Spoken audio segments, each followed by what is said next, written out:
Oi, tudo bem? Estamos chegando com o Miscelânea. E olha, Kaique, o programa de hoje está muito especial. Vamos falar sobre uma instituição que eu tenho uma grande admiração, que é o GAC.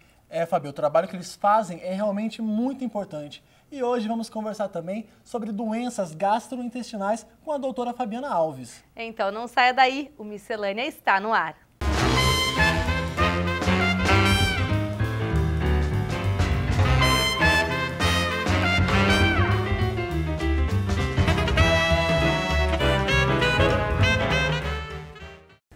O trabalho do GAC começou há cerca de 20 anos na cidade. Hoje, o hospital se transformou em um centro de referência no tratamento de crianças com câncer, com atendimentos de alta complexidade. Recebemos aqui a presidente do GAC, Rosemary Sanz. É um prazer receber você aqui. Obrigada, é uma alegria estar aqui com vocês no programa, poder falar um pouquinho do Hospital do GAC, para a gente sempre é muito bom. Legal. Bom, eu queria que você falasse para a gente um pouco desse desenvolvimento, né, dessa luta de vocês por oferecer cada vez mais qualidade no atendimento dessas crianças. Quando a gente fala de câncer, né, é uma palavra que ainda assusta muito, é uma palavra que traz tudo que é negativo e justamente o trabalho do GAC sempre foi para amenizar essa dor, esse trauma e buscar as curas para cada caso, para cada criança. Então, no Brasil, o índice de cura médio não passa de 49%.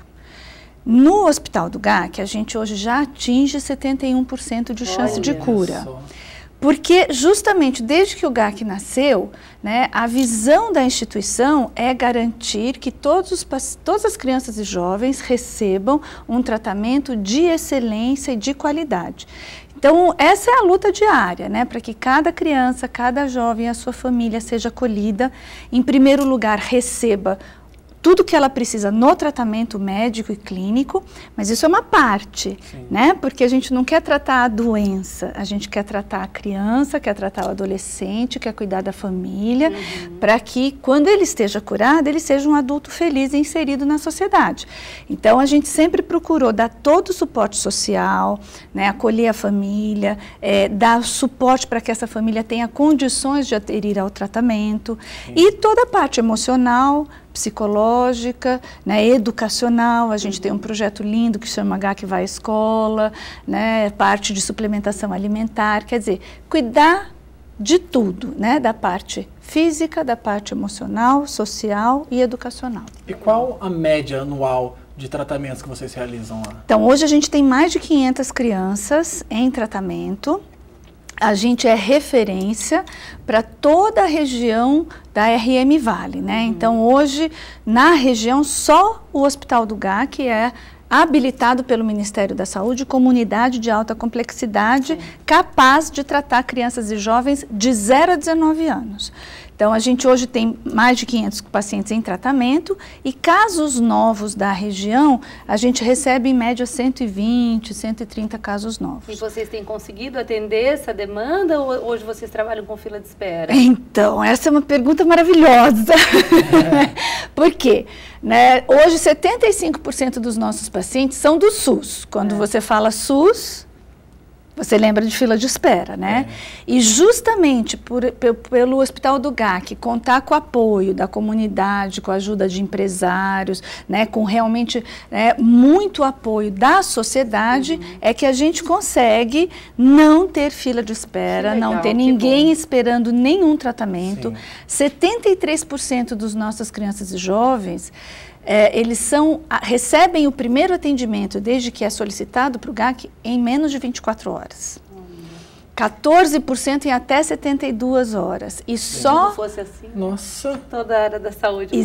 A área da saúde está difícil, né? Eu tenho muito orgulho de dizer, né, que apesar dessa crise tão grande, né, a gente hoje é uma ilha para o atendimento do SUS, né? O hospital continua funcionando, continua oferecendo todos os protocolos de última geração, tratamentos que são feitos como se a criança tivesse em Harvard, né? Então a gente tem a equipe médica tem um laço muito grande com as equipes dos Estados Unidos, eles discutem os casos, então o protocolo que seria feito lá a gente consegue fazer aqui, e isso é graças à participação de todo mundo. mundo que ajuda e doa para manter o Hospital do GAC. Então, falando em SUS, falando em crise, o SUS ele reembolsa 25% do valor do tratamento.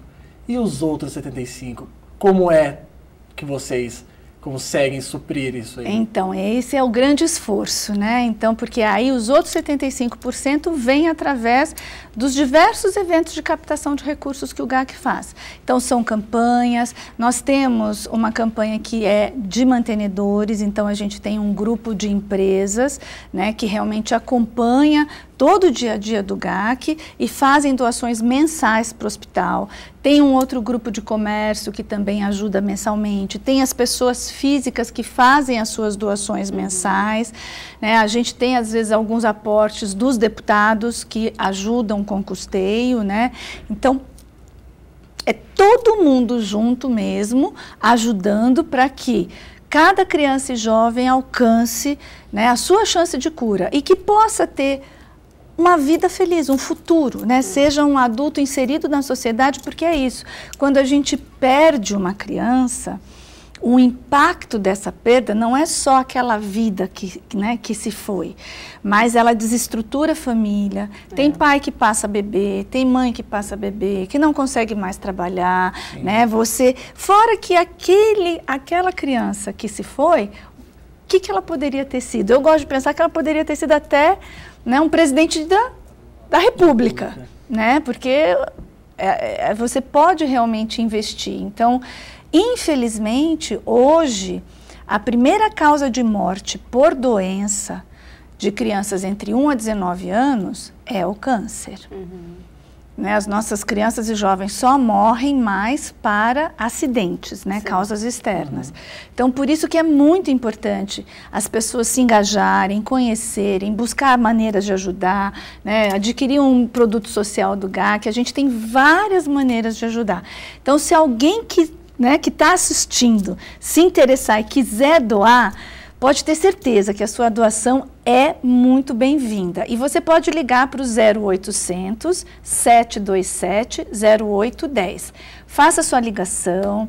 A gente tem um site também muito bacana que você pode conhecer o hospital via site. Legal. Né, que é o www.gacc.com.br. Nós temos visitas programadas toda semana, porque por mais que eu fale aqui do GAC, gente, nunca é a mesma coisa do que está lá, né? Você foi, acompanhou. Eu já tive diversas vezes lá. E o que chama a atenção é a ambientação do GAC, que ela é toda focada na criança, né? Então, as paredes pintadas, um ambiente alegre, a brinquedoteca. Isso vai ao encontro desse atendimento mais humanizado que vocês fazem, Rose? Hoje, a gente é referência em atendimento humanizado para crianças e jovens, né? Então, a gente tem hospitais e equipes que realmente vêm nos visitar e vêm nos conhecer para entender... A gente está passando umas imagens, olha, da estrutura. Essa é a parte da internação, né? Todos os apartamentos são individuais. Aqui é o Hospital Dia. Vocês podem ver que sempre tem uma poltrona do lado. Esse é o centro cirúrgico.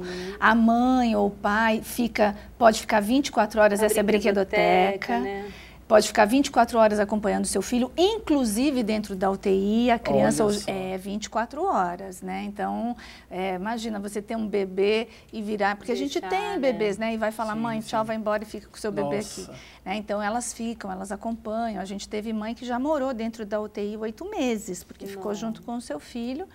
E graças a Deus saiu e continuou né, e as coisas vão caminhando bem, isso é muito bom. Mas a ideia da brinquedoteca, de ser tudo colorido, é justamente o hospital não ter cara de hospital. Porque as crianças e os adolescentes, eles ficam em média 2 anos e meio em tratamento. Olha só. Então é assim, uma semana de químio e 21 dias em casa. Uma semana de químio, 21 dias em casa. Se tudo estiver bem, né? Então, você imagina que a sua rotina passou a ser um hospital. Então, a ideia é você ir para o hospital e não achar que está chegando no hospital. E a gente consegue ter alguns feedbacks que são muito positivos, né? Para a gente, não esse ambiente é gostoso. Agora, imagina para uma criança, né? É uma preocupação com o bem-estar no geral, né? E não somente de saúde. É muito bacana. Eu tive uma mãe que me mandou, né, um depoimento no Facebook, falou assim, olha o que o meu filho acabou de falar. Oba, semana que vem é a semana de químio lá no GAC. Vou brincar muito. Puxa, você vê, né? momento tão difícil, então o que você pode fazer para amenizar? Isso. Né? Realmente muito muito associar legal. com o lado positivo, né? Sempre, então, né? isso conforta a mãe, isso conforta o pai, conforta a família, né? O jovem sabe que se ele chegar, ele vai poder continuar estudando. A gente tem toda aquela rede para deixá-lo conectado, né? Porque o jovem hoje tem que estar conectado, né, com os amigos. Então, isso é muito importante, a gente manter isso tudo, todo o suporte psicológico. Então, a gente tem caminhado nesse sentido e tem conseguido, graças ao apoio de todo mundo. Legal. Porque tudo isso tem custo, né? Sim. Então, a gente lembrar, né? Tem custo e precisa de ajuda. Precisa de ajuda. E não é um hospital de alguém, é um hospital da comunidade, né? Então, é importante as pessoas, muitas vezes os pais falam, né? Eu não imaginava que isso poderia acontecer comigo.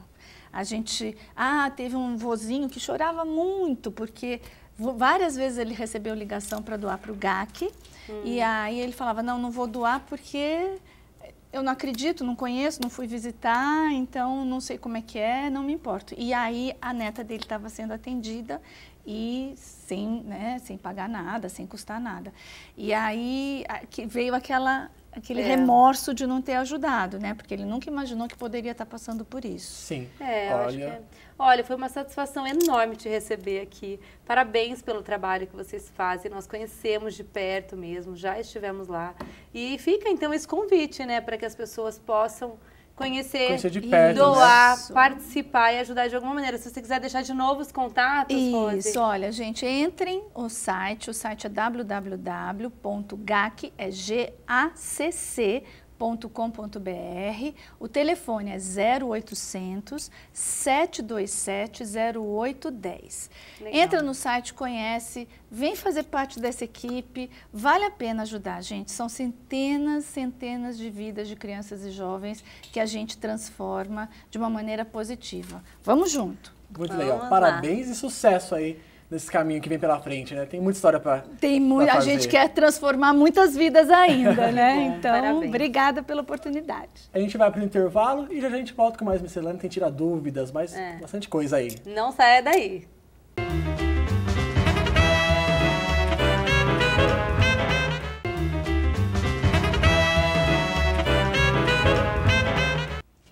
Estamos de volta com Miscelânea e antes de começar o Tira Dúvidas, vamos ver a dica que a Agnes separou pra gente hoje. Oi, meu nome é Agnes, sou estudante de design de moda na Univap e hoje vim falar para vocês sobre uma tendência que está bombando, o vestido mais tênis.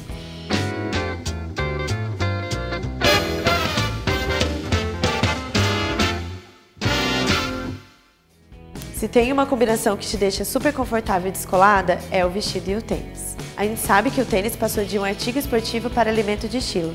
E nada mais estiloso e confortável do que um look e um par de tênis. Esse foi o Dicas de Moda, espero que tenham gostado e até a próxima.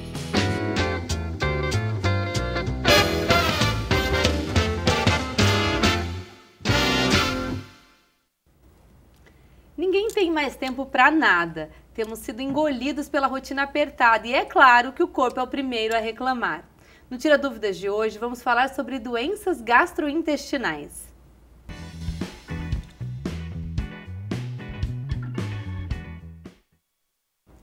Cerca de 20% da população brasileira sofre de refluxo. 30% das pessoas têm prisão de ventre. Então, eu acho que nós temos muitos motivos para falar sobre esse assunto aqui. E quem está aqui com a gente é a médica, a doutora Fabiana Alves. É um prazer te receber aqui. Prazer, Fabiana. Minha xará. Minha xará. Muito bem-vinda, doutora. Obrigada. Eu quero começar sabendo o porquê as doenças do aparelho digestivo estão tão presentes no dia a dia das pessoas. Então, como vocês já começaram a citar, nós estamos numa correria maluca, né? Ninguém tem mais tempo para nada. Parece que o dia não tem 24 horas, né? Parece que o dia tem umas 19, 20 horas só. E nós levamos um estilo de vida muito industrializado também, né? Você concorda que a gente está atrás da comida pronta, tudo tem que ser rápido, né? Porque você tem que comer rapidinho e voltar a trabalhar. Temos que buscar filhos na escola, temos que levar filhos em outras atividades. Então, ninguém fica sentado numa mesa e deveria ficar sentado por volta de uns 40 minutos, por exemplo, 50 minutos numa mesa, para comer calmamente, mastigar. Te faço uma pergunta, você mastiga umas 40 vezes cada garfada que você põe na boca? Eu já tô no risco aí. Não é? Pôs dentro da boca, praticamente engoliu. Então, e isso vai afetar toda a sua digestão. Então, o problema já começa na boca, na mastigação, né? E daí, que já começou errado, provavelmente o final disso também vai ser alterado. Mas olha, jamais que eu imaginei isso. Bom, nós temos algumas perguntas que as pessoas nos enviaram. Vamos à primeira. Boa tarde. Eu gostaria de saber quais são as causas do refluxo esofágico. Refluxo. Então, vamos falar um pouquinho sobre refluxo. Refluxo é quando o ácido que fica dentro do nosso estômago, e deve permanecer dentro do nosso estômago, porque ele tem a função de ajudar na digestão, ele retorna em direção da boca. Então, entre a boca e o estômago, nós temos um órgão chamado esôfago, que é um tubo muscular que leva os alimentos, os líquidos, da boca até no estômago. E o que acontece? Esse ácido, o próprio nome já está dizendo, é uma substância ácida. Ele, ao refluir, ele voltar em contato com a boca e ele tem contato com essas outras estruturas, ele vai dar lesão nessas outras estruturas, se ele permanecer muito tempo. Então, vou até dar um exemplo. Muitas vezes a pessoa está com uma sensação de dor na garganta, uma rouquidão ou uma tosse seca. São sintomas todos da parte respiratória, não é? E ela pode ser ocasionada, ela pode ter sido desencadeada pelo refluxo. Olha. Causas, como a moça perguntou, são muitas causas, tá? Te dou até um exemplo. Alimentos, muitas vezes, podem ser causadores de refluxo. Medicamentos podem ser causadores de refluxo. Esforços físicos podem ser causadores de refluxo. Nossa. Mas ninguém ganha, nenhum desses fatores ganha da obesidade. A obesidade é a pior causadora do refluxo. E você falou de tempo, né? Persistir por muito tempo. Sim. Então, ter aquele refluxo vez ou outra é normal? É normal. Nós chamamos de refluxo fisiológico. Fisiológico aqui já faz parte do organismo. Então, você come, teu órgão se contrai, tem abertura de uma válvula, o alimento vai para dentro do estômago, essa válvula de cima fecha, o alimento fica dentro do estômago, mas num determinado momento, enquanto essa válvula está fechando, pode subir um pouquinho do ácido, mas logo de cima a gente tem um neutralizador natural que acaba neutralizando e acaba o problema. Só que tudo que acontece em demasia dá problema, não é? Então, toda vez que esse ácido fica constantemente em contato com o seu esôfago, e daí eu citei a obesidade, porque quando a pessoa está obesa, a gordura abdominal, o que ela tende a fazer uma gordura entre os órgãos abdominais? É rechaçar, é apertar esses órgãos abdominais. E muitas vezes acontece uma herniação. A herniação é quando a parte mais alta aqui do nosso estômago acaba subindo um pouquinho para cima, tá? Fica até 1, 2, 3 centímetros, 4 centímetros acima do local que ele deveria estar. Daí facilita o refluxo. E um bom exemplo é a posição deitada também. Nós somos protegidos pelo refluxo pela própria lei da gravidade. Nessa posição, um ácido não vai subir contra a gravidade. A tendência dele aí é a favor da gravidade. Só que quando a gente deita, quando a cabeça está no mesmo nível que o seu tórax, piora o refluxo. Olha, mas de vez em quando é normal. Jantar e deitar para dormir não é uma boa ideia. Primeira orientação, é assim, é uma regra de ouro, tá? Você comeu, você não deve deitar, ou se você for reclinar, eu quero tirar uma cesta, né, como fazem os espanhóis. Você pode até reclinar, mas você coloca um travesseiro e você fica com a cabeça mais alta do que o seu tórax, seu abdômen, né? Já tenho 2 lições. Primeiro, começar a mastigar direito e segundo, não deitar depois que comer. Ok. Tem mais dúvida do pessoal de casa? Vamos ver o que mandaram pra gente. São os primeiros sintomas característicos da doença do refluxo? Olha, antes de subir, né, o ácido, tem algum sintoma que dá para identificar alguma coisa ou não? Então, o refluxo, tem pessoa que não tem essa sensação que parece que o ácido está voltando em direção da boca. Olha, mas um sintoma que a gente fala assim, que é extra gastrointestinal, não está no aparelho digestivo. Um exemplo é a rouquidão, tá? Pessoa que constantemente fica rouca. Vocês que trabalham, né, aqui na televisão, que dependem da voz, né? Então, eu tenho pacientes que eles perdem a voz, eles ficam completamente sem voz, tá? E a gente tem que tomar muito cuidado também. Já foi caso de erosões do esmalte dentário, importante, por causa do ácido que voltava do estômago, tá?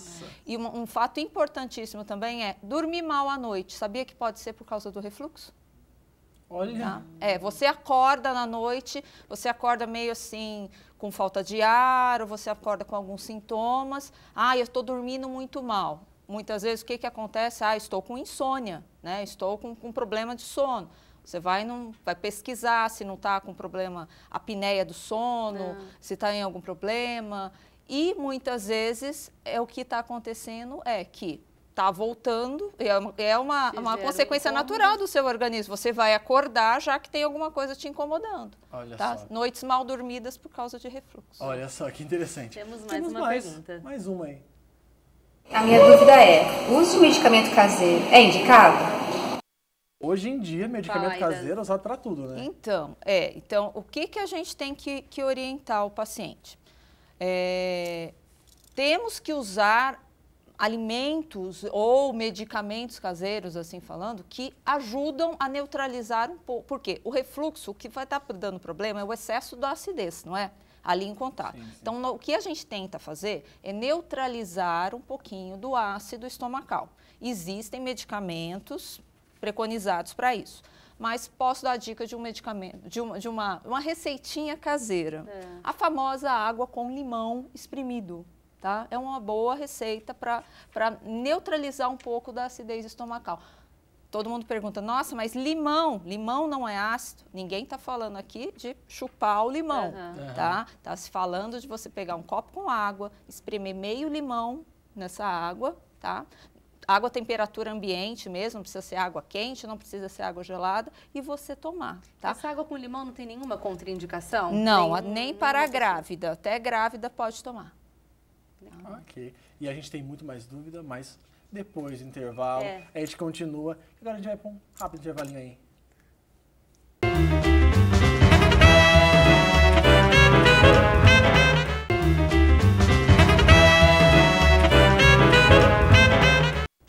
Oi, já estamos de volta, hoje falando sobre doenças gastrointestinais. Já já a nossa entrevista continua, porque agora é a hora do Receitas do Chefe.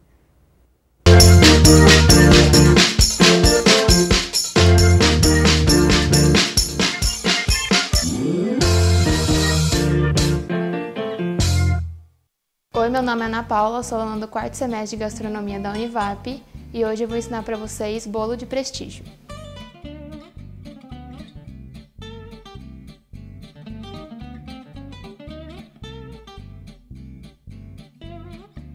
Ingredientes: 3 ovos, 1,5 xícara de açúcar, 3 colheres de sopa de chocolate em pó, 1,5 xícara de farinha de trigo, 200 ml de leite, 1 colher de sopa de manteiga, 1 colher de fermento, 1 lata de leite condensado, 1 colher de sopa de manteiga para o recheio, 100 gramas de coco ralado, 200 gramas de chocolate ao leite ou amargo, 1 lata de creme de leite.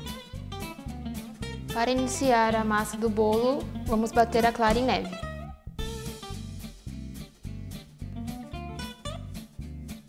Depois que estiverem prontas, adicione o açúcar, as gemas e o chocolate em pó.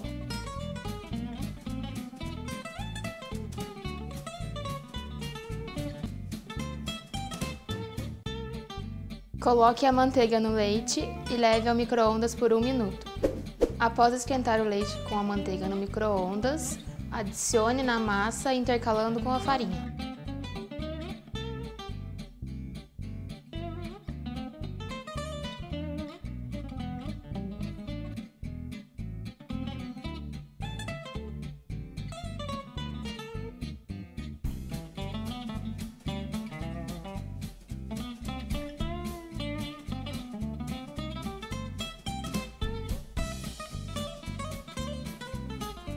Para finalizar a massa, adicione o fermento e coloque em uma forma untada e enfarinhada.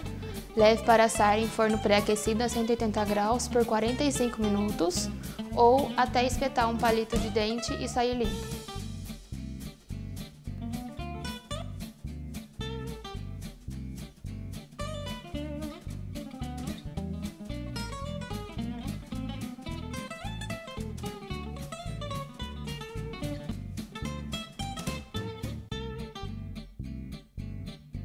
Para o recheio, coloque o leite condensado, o coco ralado e a manteiga na panela e mexa até desgrudar do fundo.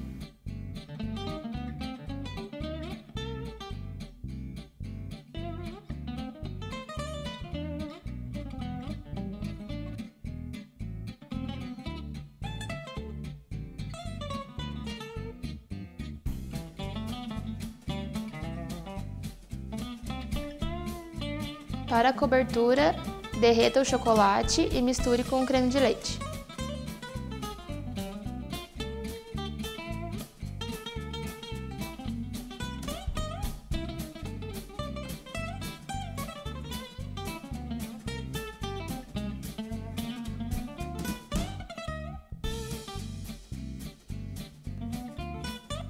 Depois de assado, corte o bolo ao meio, passe o recheio, finalize com a cobertura e é só servir.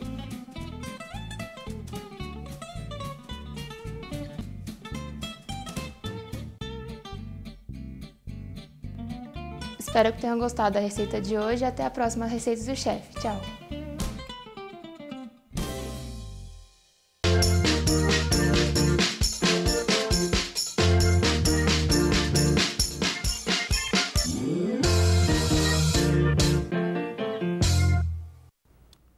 Muito obrigado, Ana Paula. Eu vou confessar que eu fiquei com uma vontade aqui, uma água na boca. Eu fiquei aqui também assim, meu Deus do céu, que delícia. A gente recebe aqui a doutora Fabiana Alves conversando sobre doenças gastrointestinais.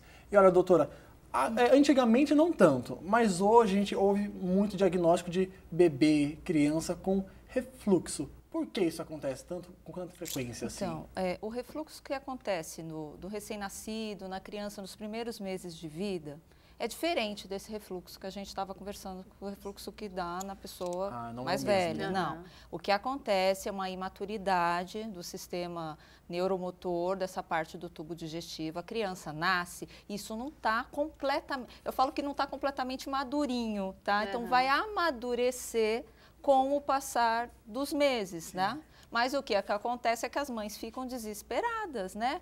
Mama e solta tudo.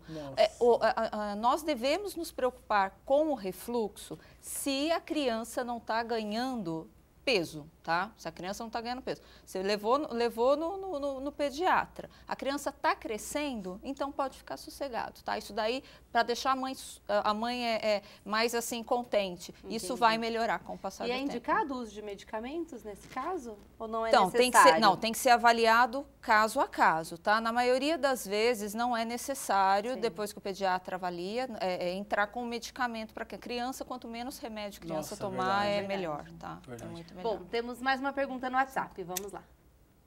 Quais são as dicas para evitar ou amenizar a prisão de ventre? Prisão de ventre, gosto muito de falar sobre isso. Prisão de ventre ou intestino preso, ou o nome correto é a constipação intestinal ou obstipação intestinal. É muito comum hoje em dia, tá? O que se mais estuda, o que se mais fala é intestino. Nós até usamos o termo que intestino é o nosso segundo cérebro, tá? Porque o intestino é ricamente inervado. Então, o intestino preso significa um mau funcionamento intestinal. Eu falo que o intestino é o nosso faxineiro, certo? Nosso faxineiro, assim como os rins, mas o intestino principalmente, tudo que a gente come, tudo que sobra de resíduos, que o teu corpo já aproveitou, todos os restos serão eliminados pelo seu intestino. E as doenças intestinais estão aumentando muito mundialmente, tá? E ela perguntou assim, como amenizar o intestino preso? Assim, primeiramente, a gente tem que respeitar o funcionamento do nosso intestino. Então, é assim, Kaique, Deu vontade você usar o banheiro e você está trabalhando, tá? O que vai acontecer agora no momento, nessa 1 hora que você está aqui? Você vai inibir a sua vontade de ir no banheiro. Isso é ruim, tá? Isso é bem ruim. Porque ele está te dando uma informação que está no momento de você realizar aquilo. Só que você consegue, né, voluntariamente, você consegue inibir. Mas isso é ruim. A partir do momento que você inibe, muitas vezes, você dá um comando cerebral para o seu intestino inibir muitas vezes, o seu intestino depois começa a não funcionar bem. Agora, também tem uma questão aí mais genética mesmo, que tem pessoas que já têm mais predisposição. Então, olha, tem predisposição sim. E a gente até fala assim, mulher, já reparou com a propaganda, né, daquele famoso iogurte voltada para as mulheres, né? A mulher, ela tem o intestino, aí envolve o sexo. A mulher, ela tem o intestino mais preso do que o do homem. Anatomicamente, né? Por quê, mas gente? vamos pensar anatomicamente. Essa doença machista. Então, vamos pensar assim, tem 2 explicações, uma anatômica, outra hormonal. Anatomicamente, todos os órgãos sexuais da mulher estão dentro da barriga. Temos útero, trompa e ovários, ocupando a cavidade dentro da barriga. Então, eles estão ali a vizinhança do intestino. E os homens têm os órgãos sexuais para fora do corpo. Eu falo que assim, né? Os homens têm essa vantagem de eles terem mais espaço para o intestino deles. Né? E hormonalmente também, o ciclo menstrual da mulher também tem influência no intestino. Você pode reparar que no final do seu período menstrual, estando para ficar menstruada, onde existe aí o hormônio progesterona, ele relaxa a musculatura do seu intestino e você usa melhor o banheiro, tá? Essa é uma das explicações. Olha só. E olha, um último assunto aqui, porque tem muito assunto, mas nosso tempo acaba. Mas eu queria saber sobre a úlcera aí, para a gente já encerrando o papo. O que vem a ser a úlcera? Então, a úlcera é uma doença séria. Tá? Então, úlcera é considerado uma lesão pré-cancerígena. Olha só. E úlcera é assim, eu tô com dor de estômago, eu vou ter úlcera. A úlcera, ela é uma ferida, tá? A gente fala em úlcera quando as camadas de revestimento por dentro do nosso estômago, aquilo está agravando, aquilo está ficando cada vez mais profundo, tá? Então, uma gastrite, uma inflamação, é uma inflamação mais superficial. E a úlcera já é uma ferida. Então, as camadas, as paredinhas que o estômago tem por dentro, elas já estão sendo acometidas. Um grande agravante para a úlcera, nós precisamos falar, é o cigarro, é o tabagismo, tá? Todo mundo faz muita relação, que o cigarro só dá câncer de pulmão, né? Mas a gente tem que levar em consideração também no câncer de estômago e tem que chamar atenção para o câncer de intestino também, tá? Fumar é péssimo. Doutora, agora para a gente encerrar, o que você deixa aí de dica, o que você indica então para um bom funcionamento do intestino? Então, vamos lá, para um bom funcionamento intestinal. Comer comida de verdade. O que é comida de verdade? É fruta, legumes, arroz, feijão, tá? Que arroz, feijão a comida brasileira é muito boa, tá? E temos que comer verduras variadas. Quanto mais variada for a sua alimentação, quanto mais você ingerir de fibras naturais, e também falar sobre alimentos que são os probióticos. Probióticos é ingerir bactérias boas para a nossa saúde intestinal. Existem muitos alimentos probióticos. É só o leite que é um bom probiótico? Não, nós temos probióticos em vários alimentos.